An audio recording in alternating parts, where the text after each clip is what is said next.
दोस्तों नमस्कार। आज की कहानी बेटी।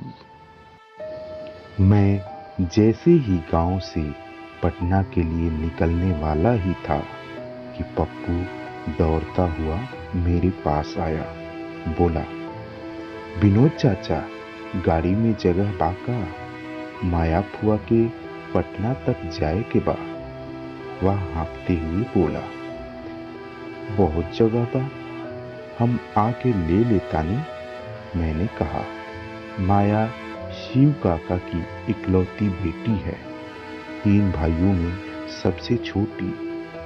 बचपन में बड़ी ही नटखट एवं चंचल थी। मैं उसे बहुत मानता था तथा उसकी तूतली भाषा का नकल करते हुए बहुत चिढ़ाता था। समय धीरे धीरे बीतता गया। उसके मैट्रिक परीक्षा पास करते ही शिव काका ने उसकी शादी एक खाते पीते परिवार में कर दिया। उसका ससुराल आरा शहर से सटे एक गांव में है। शिव काका के तीनों लड़कों की शादी माया की बेटी के बहुत पहले ही हो चुकी थी।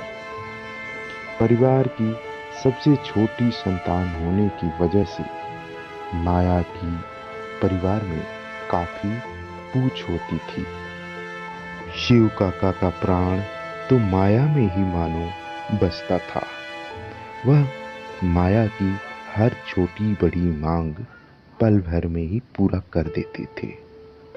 मैंने शिव काका को कई बार कहते सुना था, बेटा, पर की बेटी पहाड़ पर के खेती, छोड़ पिया खेती, खेला पिया बेटी। कहते हैं ना, समय सदा एक सा नहीं रहता है। कभी सुख तो कभी दुख, कभी मान तो कभी अपमान। यह तो नियति का अकाट्य नियम है। शिव काका की एक लंबे एवं असाध्य बीमारी की वजह से मृत्यु हो गई। खबर मिलने पर माया गांव आई थी। रोते रोते उसका बुरा हाल था। उसके बाद से मायका में धीरे धीरे भाई भौजाइयों के बीच उसकी पूछ कम होने लगी थी। जो भाई शिव काका की जिंदगी में मौके बेमौके तीज त्योहार के अवसरों पर दौड़ते हुए माया के यहाँ पहुंच जाते थे, अब उनकी मृत्यु के बाद उसकी तरफ आंख उठाकर भी नहीं देखते थे। बाद में शिव काका के लड़के आपस में बट गए और काकी को खोरिस में मात्र 1 बीघा जमीन संयुक्त रूप से देकर इन लोगों ने अपने कर्तव्य की इतिश्री समझ ली। लेकिन माया को जब भी मौका मिलता, वह अपनी माँ के लिए नए नए कपड़े एवं जरूरत का सामान लेकर पहुंच जाती।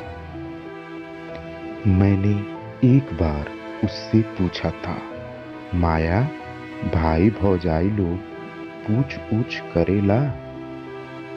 का कहता रे भैया, 1 गिलास पानी तो पूछबे न करेला लोग। बोलते हुए उसकी आवाज भर आई थी। जब तक माई जियत बिया तबे तक हमरा खातिर ई नहर बा भैया। वह आगे बोली, भाई भौजाई आजकल के युग में केकर होखेला कि हमार हो जाई। विगत साल के होली कुछ दिनों पहले माया की माँ का देहांत हो गया। उसके बाद वह पहली बार गांव आई थी। यह जानकर कि माया गांव में आई हुई है, मुझे बहुत खुशी हुई। मैं पत्नी के साथ गाड़ी लेकर उसे लेने पहुंचा। वह अपने दरवाजे पर चुपचाप अकेले उदास खड़ी थी। मैंने गाड़ी का पिछला दरवाजा खोला और वह गाड़ी के अंदर बैठते ही मेरी पत्नी के गले से लिपट गई। अपने आंचल से वह कुछ पोटली के जैसा बांधे हुए बड़े जतन से उसे पकड़े बैठी हुई थी। गाड़ी अब तक मुख्य सड़क पर पहुंच गई थी। मैंने अपनी पुरानी आदत के अनुरूप माया को चिढ़ाते हुए कहा, भौजाई सब पूरा खोइछा दिले बालो, लेकिन यह क्या?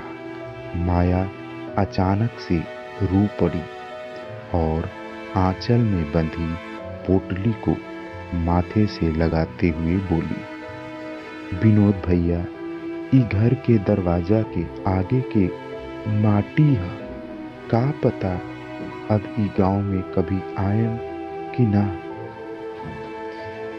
कहानी पारिवारिक रिश्तों को समेटे हुए है, जिसमें जाहिर है कि हर प्रकार की यादों का संगम होता है। इसलिए ही सबको एक करके परिवार और परिवार के लोग बोला जाता है।